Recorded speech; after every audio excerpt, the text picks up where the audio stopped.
Hello, drummers, and welcome to Tim Connolly Drums live stream. I've got an interesting setup here today. It's always fun experimenting with different ways to do these live streams. One thing I got to do is cut this volume. There we go. I don't want to hear myself talking. Forgot to do that. But the live streams, as I was saying, I'm always trying to figure out different ways to do them so that you can hear me properly, so that you can see me, lighting. There's so many different things that you need to think about when you're trying to figure out these live streams. They're not easy. So I just got a sounds cool from Liam. Thank you very much, because I was concerned about sound. So Liam, thank you very much for letting me know that the sound is good. I've hooked up, just so you guys know, because I know drummers are gear fanatics, and I am too. We're all the same that way. I'm hooked up to the Yamaha EAD10. So you can't really see it, but there's a microphone right here. I'm not sure if you can see it. Let me move this drum a tiny bit. I think you can see it now. Oh, the sticks are in the way. So this is the Yamaha mic and trigger, and it sits right on the hoop. And the brain is over here on a table, which you can't see. It's off camera. But basically, I'm using this and I'm talking into it, and it's on the talkback setting. So when I'm talking now, you should be able to hear me clearly, which Liam just pointed out that it sounds good. So I'm really happy about that, because one of the things that's really difficult about live streams is getting a good sound between talking and playing the instrument. So this Yamaha EAD10 allows me to do this. Now, I have used it in the past, but again, it's always a learning curve. I listen back to the video after and I think, oh, the sound wasn't that great. You can hear me, but I'm kind of muffled and I'm not sounding that great and everything. The drums sound good though, and in the end, I guess that's the most important thing. I'm hoping today, and if you can please let me know as you're tuning in, that the talking is sounding good and it's clear, as well as the drum playing when we get to that point. So I just finished teaching. I'm not done for the day, but I'm doing a live stream in between students. So I thought that was a really cool. I had some time in between students and I thought, hey, why not do a live stream? So here I am. So I'm super excited, as always, to be on a live stream, and I'm hoping that some of my subscribers or even non-subscribers tune in, and please comment, ask me questions, tell me what's going on with your drumming. If you have any questions about any of my recent videos, technique, whatever. We're going to do a short lesson today. We are going to talk about some technique things. That's what I have planned in terms of a lesson. But I want to spend a little bit more time engaging with viewers if possible. Now, the other thing is I'm using StreamYard, and I've just started using it. So again, trying to figure these things out, figure this app out. Now, this thing is actually really good. The quality of it, I'm impressed with. We'll see when I, sort of check this out at the end, how the audio is. But I've been given the 2 thumbs up from a viewer, Liam, my son, and he says that the audio is good. So that's all I'm thankful about. So, like I said, if you have a question, I can post it up so that everybody can see it. All you got to do is hit the question on the StreamYard app, and we can all see what's going on. Now, one thing I learned from my last lesson is, or my last live stream, not to leave the question up for long periods of time, because it sits right here and you will not be able to see the pad. And we really need to see this pad. So I'm going to subtly put you guys up on the screen if you have a question or a comment or whatever, but then I'm going to have to take it down for any playing. And I'm glad that Liam was the one actually that pointed that out to me. And then, of course, after he pointed it out to me and I noticed, I realized, oh man, yeah, you're right. It sits the question will sit right over top of where the pad is, and you're not going to be able to see anything. So please engage with me at any point. You want some questions answered, or you just want to talk to me about whatever, let me know you're here. I'm excited to engage with my viewers here. The live streams can be tricky in terms of, you put out the notice and whatever, and you just hope people show up. That's the bottom line. Now, I'm hoping that a couple of my recent students that I just taught earlier today, I'm hoping that they tune in, and I'm hoping that they say hello if they do tune in. That would be really, really awesome. So the first thing we're going to talk about, and I know I'm a broken record if you are a subscriber to my channel and you watch my videos, I talk about this nonstop. But there's a reason why I talk about this nonstop, and that is the way that we hold the sticks. Now, a lot of guys have their own view of how they think the sticks need to be held, and that's fine. I'm not here to necessarily change people's minds about things. If you've got a technique and you're settled into that technique and it works well for you, then by all means, keep doing it. I'm not a complete drum guru, but I do have extensive knowledge in the drum technique field because of who I studied with. Okay. And again, I'm not going to get into a lot of talk about teachers because that's every video. I acknowledge my teachers. That's one thing that I've always been very, very happy to do. And that is when somebody shows me something, I'm more than happy to talk about what they've shown me. So holding the sticks.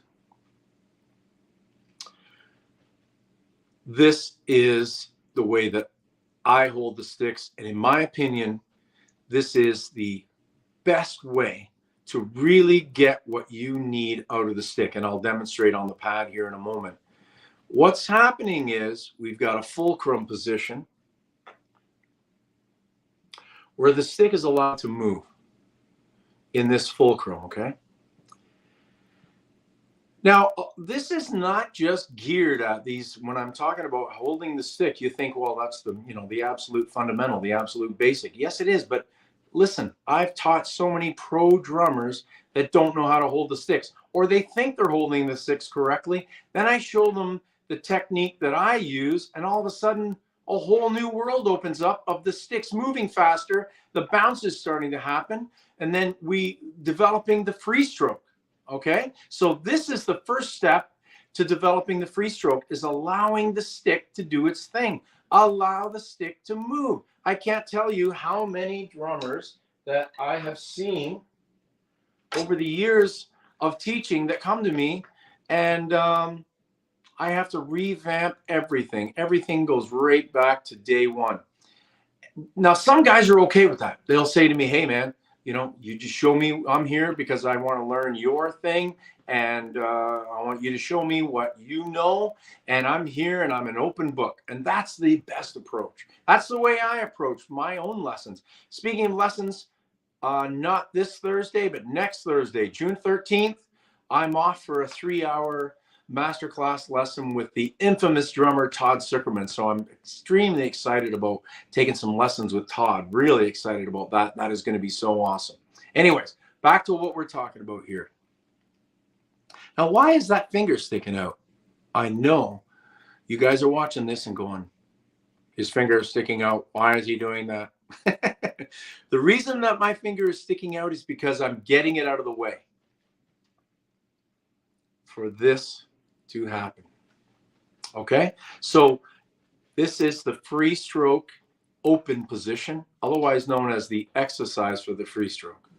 So from here, the stick folds back, and I'm allowing the stick to complete the circle. Everything we do in drumming, technically, is circular in its motion. Now, obviously, I'm cutting the circle off. It's a half circle. But if I was to let the stick go, this is the key point I'm going to make here. If I was to let the stick go and fly out of my hand, the stick is going to do this if we're hitting the drum properly. That's a circle.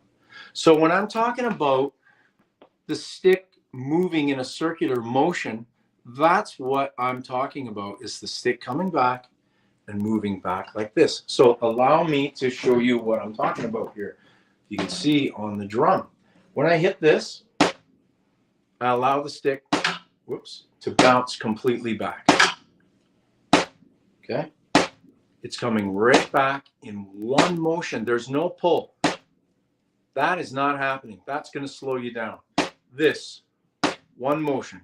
Exercise for the free stroke.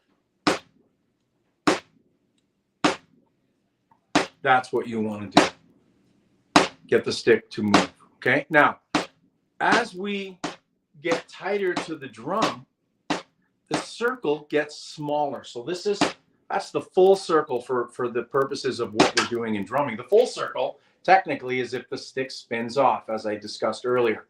But in this case, the stick comes back. That's as far as we're going to let it go back. When we go faster and go tighter to the drum, the stick circles get smaller. Okay? So this is the key. So from here, we're doing the exercise for the free stroke. As we get a little bit faster, the stick starts to move closer to the drum. The circles get tighter. The circles get smaller and they get closer to the drum.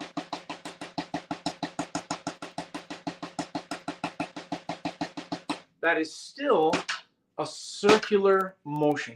It's still this. What I'm doing is still this. The difference is it's just tighter to the drum. But in terms of getting the stick to move, not getting in the way of the stick, this is the most important thing. Don't get in the way of the stick. That's why the finger is not doing this. It's why I'm not doing that. This prevents the stick from moving properly. It gets in the way. Get the finger out of the way. Allow that fulcrum to just be a balance point. That's the key. Okay?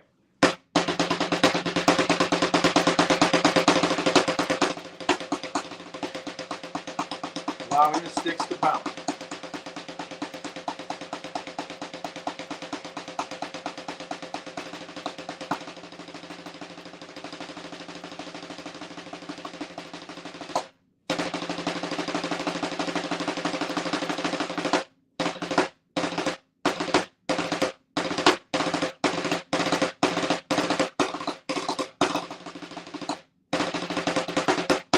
Now, hopefully you can hear that pad okay. Apparently my audio for speaking is good, but hopefully the pad, at least at this point, is good. If anyone who's watching now can just let me know if the pad sounds okay as well. You can hear it clearly. You can hear me talking clearly. Just please let me know. I would really appreciate that. Okay, so carrying on a little bit with this lesson here. We've got that stick bouncing. Now we want to control those bounces, okay? So a really great exercise, the Joe Morello, pad and voice sound good together. Thank you very much, Liam. So this is what I was talking about. If I tap there, but you see, it blocks the pad. But yeah, pad and voice sound good together. That's great. Thank you very much, Liam. It looks amazing. And you got to check out my son's YouTube channel, Liam Connolly Outdoors. You can see an awesome picture. This guy is a nature lover like you would not believe. So check him out. But I have to remove your comment so that my viewers can see the pad. Hey, Liam, you were the one that told me to do that. Remember, you said that don't leave the comment up. It's blocking your drums. So thank you very much. Excellent. Okay, now, when you're striking the drum, you want to have the control element. That's the next step. So this exercise that I just mentioned, we're going to do 4, 4. 4 rights, 4 lefts. All bounces, really loose. I don't know if you can see how loose the stick is in my hand, but there's no tension. As Dom Famularo would say, and he said to me a million times, tension is the enemy of movement. And I get my students to repeat that over and over and over and over again. Tension is the enemy of movement. And he's 100% correct. 100%. You want to let the sticks bounce, but we're controlling it. Okay? The other thing you'll notice,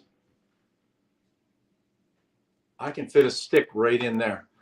That's what you want to do. You want this part of your thumb to be nice and relaxed. And you also want this part of your thumb. So here, relaxed. Underneath, relaxed. I have one student that came to me with extreme thumb problems right here and carpal tunnel, nightmare. And he started actually playing like this. This was the only relief he could get. Now, this is an exercise that I teach to develop your fingers. So that's fine for an exercise.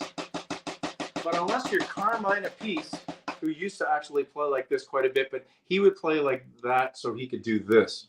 He wasn't doing it because he had problems with his thumb. He just wanted to do some stick twirls while he was playing. So he would play like that. Now, my student was not doing stick twirls. He was doing this to get relief from the pain that he was feeling from tension here, and of course the carpal that was starting to develop here from this tension. So to avoid this whole carpal and thumb pain and hand pain in here, you want to create a space here. Now, one of the exercises that's really good for this is to literally put your stick in here, in your hand like this. Okay? Put it in there. You don't have to shove it all the way in, just a little bit in, and then start doing the exercise like this, where you're just doing like 8th notes or even 16th notes. Doesn't matter. Play whatever you want to play. 1, E, and up, 2, E, and up, 1, and 2, and whatever you want to do. But make sure that the stick is in there and it's nice and loose. Then take the stick out. Continue doing what you were just doing, but make sure that space is there. Same thing with the other hand. Got the stick in there. I got the nice space. My wrist, everything is loose. There's no tension here. There's no tension. Another student I had came to me with severe, right there, elbow tendonitis. And if any of you have ever had elbow tendonitis, it is brutally painful. I've had it years and years ago. I had it chronically, combining weightlifting with drumming, and my technique was just not that great, 25, 30 years ago, compared to over the years of learning how to play way, way more relaxed. And, I'm 59 years old. I want to keep playing as long as I possibly can keep playing. The key to success for us older drummers, even young drummers, you don't want to create these problems, these carpal tunnel, these pains in the thumb, pains in the hand, finger problems, you name it.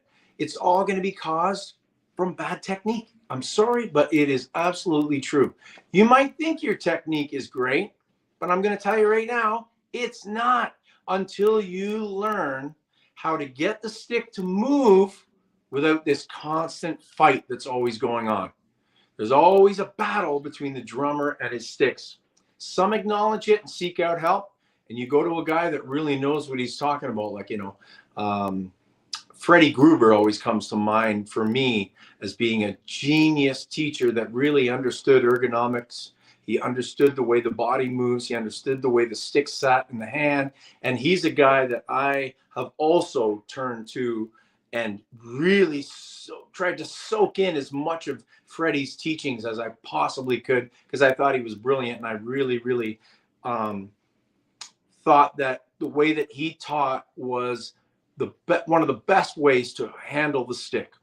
Don Famularo, all the time I spent with him, he was another one, absolutely brilliant at understanding the way the body moves, the way the body works, okay? So I'm trying to translate that in a video form, live, in the heat of the moment to you guys, okay? So please,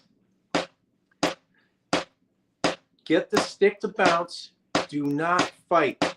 Circles, Not this. This is square. And notice how I've tightened that right up. I can feel the tension here. I can feel the tension here. Completely relax your hand.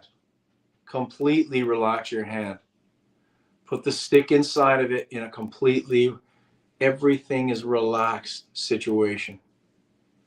Then think about getting that stick to move. Super relaxed.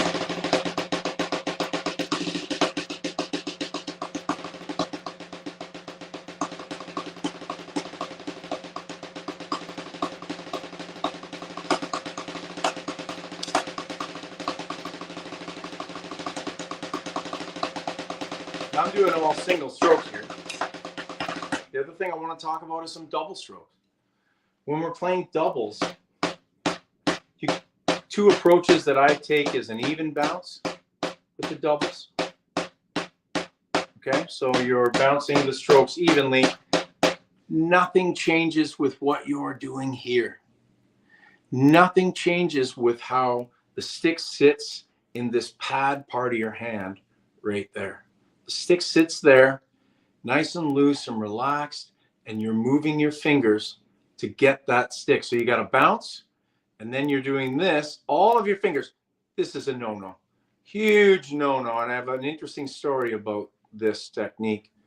The drummer from the Smashing Pumpkins, whose name has slipped me in the heat of the moment. I'm terrible with names. I can barely even remember my own name. And I get my kids mixed up all the time. I called my wife Liam today. That's weird. Anyways, whatever the guy's name is, I can't remember. He's a great drummer. But I remember seeing him in this video with his finger out playing. And he got criticized heavily in this video. I don't know exactly if he saw this video or whatever. I don't know. The criticism, I'm not sure. Jimmy Chamberlain, thank you. Just came to me. Jimmy Chamberlain, great drummer. I love Jimmy. He's a great player.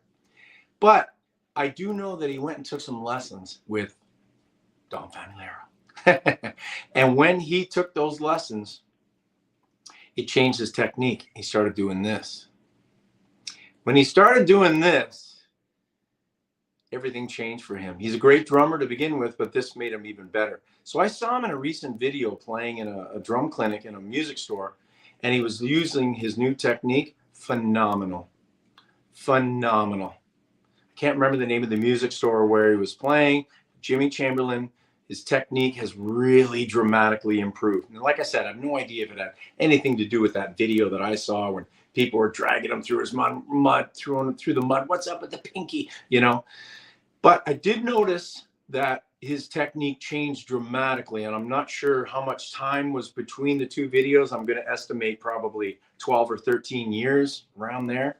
But from the first video to the second video, what an incredibly dramatic change. And his playing got better, way better. In the second video, he really looked good in the video that I saw him. And when he was playing some Smashing Pumpkin songs, the music and the drumming was brilliant, and his technique is so much better. And I recognize the technique because that's the same technique that I learned. It's the same technique that I learned from Steve Smith, Joe Morello, Weckl, all these guys. They all use this exact same type of technique. So like I said, I'm not saying it's for everybody and it's the most amazing thing ever, but give it a try. See if it works for you. If you come and study with me, this is the technique that you're going to learn studying with me. Okay? All right, back to the doubles. Sorry, got sidetracked there. Double stroke. Right, left, left. Nice and loose and relaxed. Now, even. Speed it up. Nothing changes, by the way. Notice how, if you can see, still got a space. Sticks are bouncing, but I'm allowing them to bounce. It's nice and relaxed.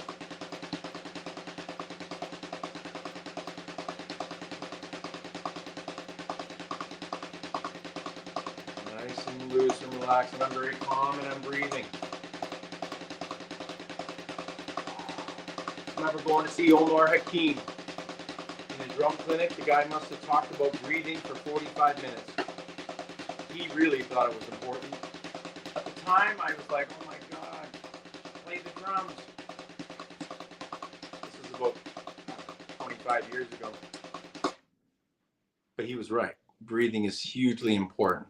So sometimes when you see a drummer rambling, like right now, for example, sometimes when you go and you really think about it, or you actually spend time learning what this person is talking about, then you come to realize, geez, maybe there is something to this.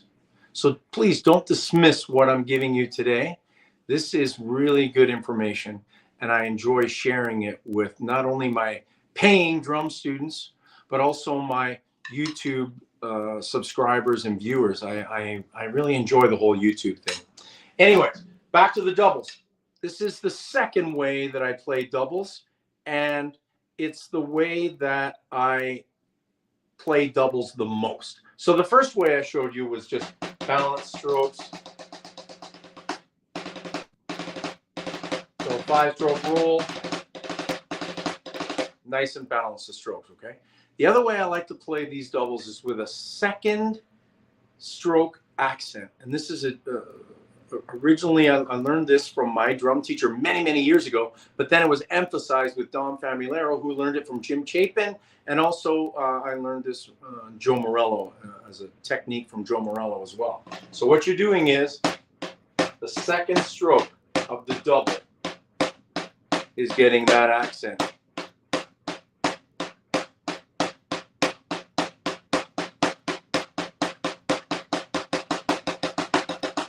Now what happens is, stop for a second.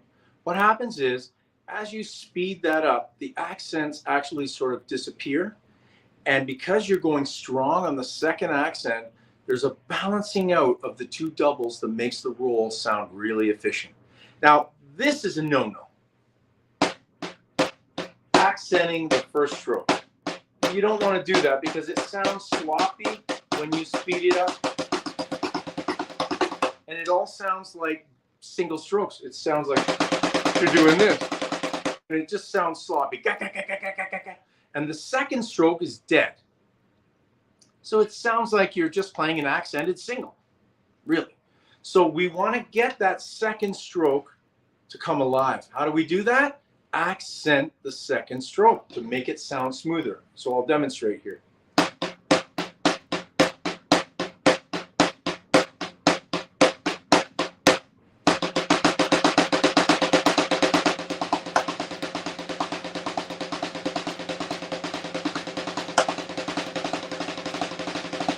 Whoops, a little bit of speed.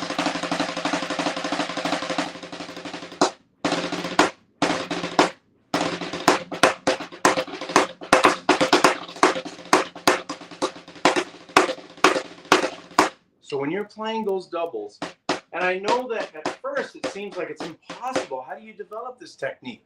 How the heck can you constantly play an accent on the second stroke? Well, trust me, over time, it'll just come natural. Like anything, muscle memory will kick in. I always talk about my students, or talk to my students about the whole muscle memory thing. So when you repeat a motion of something over and over, and it's never going to work if you're just doing it a few times, 5, 10 times, doesn't work. You've got to do this hundreds, perhaps thousands of times. You want to get good at something. It doesn't matter what it is, your golf swing, your swim stroke, your tennis stroke. It doesn't matter what it is. You have to acknowledge that it's going to take time to develop. And you have to be patient with the movements. And developing the movement, continuing your lessons to keep the movements developing. So in the beginning, just start off nice and slow and get that stroke to be defined. In other words, you've got an accent on the second of the two strokes. As you get a little better, speed it up. Keep that accent. Just keep working towards the speed.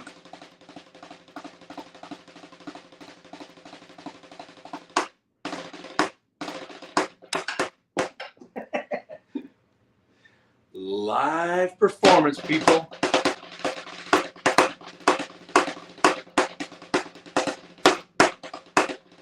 Okay, now I'm going to show you guys a couple of exercises that I do when I'm working on the pad. One of the things that I like to do is I like to play the bass and hi-hat as ostinatos. So very simple approach is to put the two of them together. And also, now that I'm actually playing the drums, please let me know how the drums are coming through on this, if you can. Somebody on there, just give me a, hey, it sounds good, or oh no, those drums don't sound good, whatever. Okay, so there's my quarter note, eighth notes, double,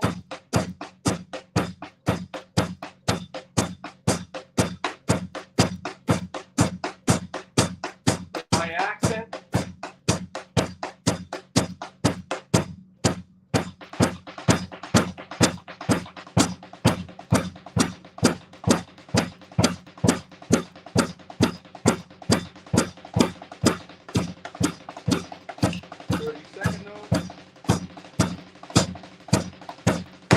okay, so that's one of the things I like to do is I take various strokes, so singles,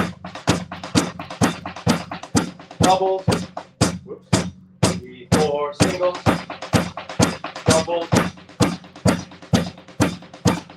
paradiddle, and play it against an ostinato bass drum pattern.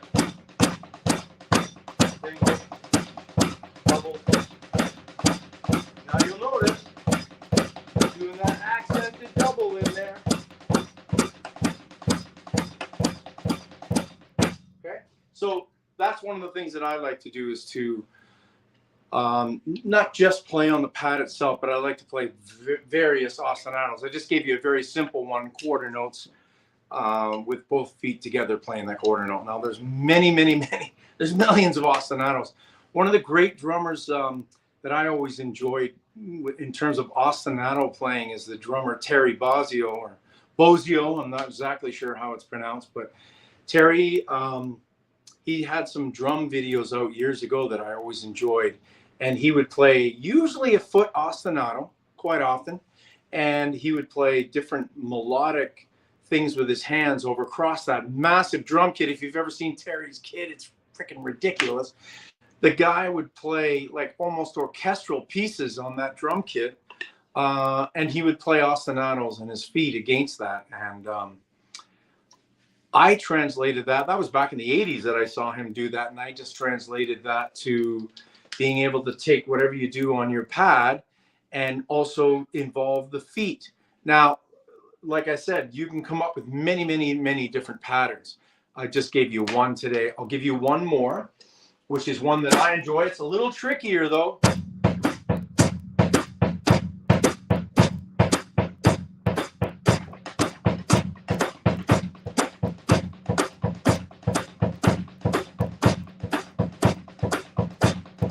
Singles, doubles,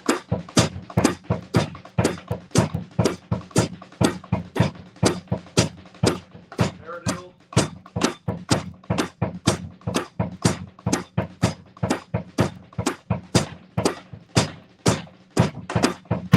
okay? Now, you know, you're gonna go on and off that sometimes a little bit. It's perfectly fine to shift your ostinatos while you're playing. That's totally okay. You know, figure out what works for you, what's ideal for you. I like to play a variety of different ostinatos. That last one is a little trickier. Kind of a Bayonne type of a Brazilian feel that you're playing. I'll play it one more time.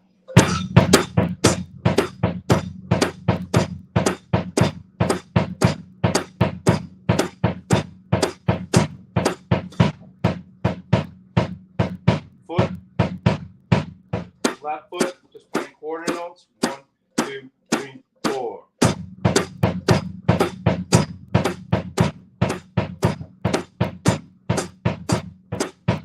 Okay, and of course, whatever you want to do in your hands against that.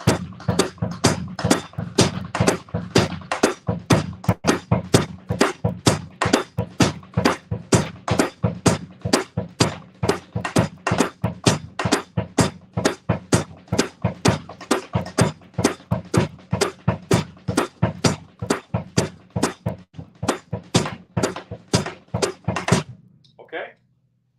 Very cool. All right. Well, for those of you that have just stepped in here, I've got about 6 or 7 people in here now. It looks like 6. I've been going over hand technique, and I've been going over singles and doubles mainly, and how to get your hands to cooperate with you and to be able to get what you want done with minimal effort. That's the other thing. If you follow some of the steps that I'm giving you here today, you're going to notice a change in your playing in the sense that, geez, I'm not as tired. Like I said earlier, and I hate to harp on it, but I'm not exactly a young man anymore. I need to get the things done that I need to get done on this drum kit without completely tiring me out. If I'm doing a 2 or 3 hour show, especially a 3-hour show, well, I don't want to be exhausted during or at the end. I mean, it's normal to be a little bit tired after a show, no matter what, because there's so much energy involved and so much nerves and whatever, and you feed off the audience and whatever. You're going to be a little bit tired. What I'm talking about is a different kind of tired. I'm talking about a tired where your body is failing you because of your poor technique. That's the bottom line I see with a lot of drummers that come to me that are on the professional level or advanced. They play in a band. They're not necessarily professional, but they play in a band, that they complain that they get tired in terms of their body failing them. So these things that I'm giving you today are going to help you so that your body is not going to fail you anymore. You're going to learn to efficiently get the sticks to move. And we didn't talk about feet, but another day we'll talk about feet. Also utilizing your feet in a similar fashion so that it absolutely does not tire you out. Man, I'm doing a lot of talking. I'm getting tired from all this talking. I wish you guys would pipe in here a little bit. I've got a few people in here right now. If you want to ask me any questions or make a comment, now is the time, because I always give warnings now. Because a few times, just when I'm about to reaching for that end button, and then all of a sudden, either a question comes up, or I push the end button and then a question comes up. So I always give warnings now to anyone that's watching the actual live portion, which is happening right now. If you want to make a comment, or you've got something to say, or you just want to see your comment right up on the screen. Like I was mentioning earlier, that's the fun part about the StreamYard, you know. Anyways, I guess I'm just going to carry on then. I really want to thank my students at Merriam School of Music, where I teach, because these kids have really been putting a lot of effort in. They've got a recital coming up June the 12th. And I'm going to say most of them, not all, there's a couple that still need some work, but the majority of my students have really been putting the work in to get their performances together. There's 15 of them, and they got to play one song in its entirety from beginning to end. And a lot of them are absolute beginners and have never played a single song. And this is their first time playing a song in front of an audience. And I have to admire the bravery. It takes a lot of courage to get out there and put yourself on a stage and lights and everybody's watching you. Mind you, it's a loving crowd. It's mom and dad and grandma and brothers and sisters, plus all the other drummers that are performing at the recital. I have about 38 students, I think, at Merriam, but only 15 of them are actually doing the recital. Not all of them were brave enough to get out on stage. It is what it is. But to those that are brave enough to get out on stage, I want to thank you guys. We haven't done the performance yet. I'm really looking forward to it. Not this Wednesday, but next Wednesday, seeing you guys up on stage. And it's really going to be awesome for mom and dad to see what the students have been working on in all these drum lessons for the last, 5, 6, 7, 8 months, however long they've been taking lessons with me. So, so this is my final warning. If anyone wants to make a comment, By the way, if you're wondering why I keep looking over here, it's because I have a computer here and I can see myself. If you were here at the very beginning, I had to shut my volume off because I could hear myself. There's a delay. So I'm talking to you live, but there's a delay on the StreamYard app right beside me here, or the YouTube channel, whatever you want to call it. Anyways, for those of you that did tune in today, I hope you got something out of it. I hope that you can seriously work on your hands. And technique is not something that, it's all about what you're going to do on the snare drum necessarily. Technique reflects to the hi-hat, to the ride cymbal, to the toms. It reflects to all aspects of your drum playing. So don't think, oh, I don't need that technique, I'm not a snare drummer. No. Think about it much broader than that. Think about, what are you going to do when you're playing your eighth note groove and you're playing a song that lasts, 5 minutes or whatever? What do I got to do to get me through these 5 minutes smoothly, cleanly, that I can play all the things that I want to play, all the things that are in my head, and I can do them successfully and well? That's what technique is all about. Taking all aspects of your drum playing and making it better and improving upon it.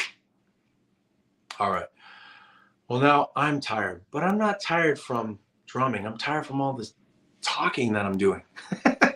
So anyways, my final warnings are up, and now it's time for me to move on. I got some other things I got to do today, which is to teach the drums. I'm not sure what time it is right now, but I'm going to guess. I usually like to run these things about 45 minutes, and we're at the 42-minute mark. So anyways, thank you very much for those of you that did tune in and out of the room today. It's perfectly normal for a live stream. I do the same thing.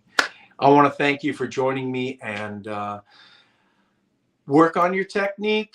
Do not think that you don't need to learn and work on your technique. Don't be the drummer that can't get over his own ego. Throw your ego aside and think to yourself, what can I do to make this easier? Developing your technique is one of the great ways that we can utilize to develop much better drum playing. If you watch the great drummers, even drummers from years and years ago, they all had really great technique. And that, in my opinion, is the key to success on being able to play this drum set somewhat effortlessly. All right. So I got more videos coming. Thank you very much for tuning into this live stream today. And as always, keep drumming. See ya. Take care.